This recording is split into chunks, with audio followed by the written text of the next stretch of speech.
Sekitar 14 perwakilan daerah di Indonesia ambil bagian tampil di arena pameran di Western Australia. Aceh tampil beda dengan pameran pelaminan di salah satu stand.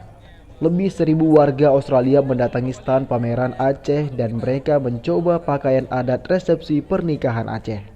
Di samping pelaminan, pemerintah Banda Aceh juga memamerkan hasil kerajinan Aceh seperti tas motif yang laku keras di Perth. Aminullah Usman, Wali Kota Banda Aceh, mengatakan tidak menyia-nyiakan undangan Kedutaan Indonesia untuk mempromosikan Aceh di Perth, Australia.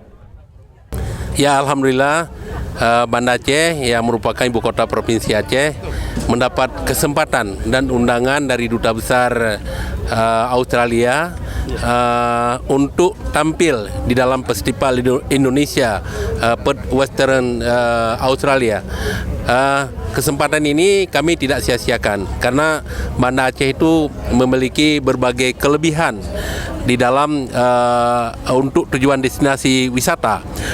Pertama sekali, Banda Aceh daerah yang punya cagar budaya yang luar biasa. Masjid Raya Baitur Rahman adalah salah satu masjid terindah di dunia, ya.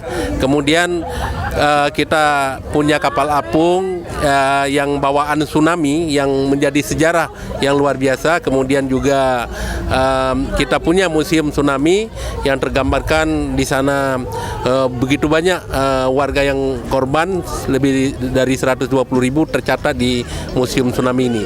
Kemudian di samping itu kita punya kelebihan dari kuliner yang tadi saya promosikan bahwa kuliner Banda Aceh itu enak sekali dan enak sekali. Dari Perth, Australia, Saiful MDA, TV One mengabarkan.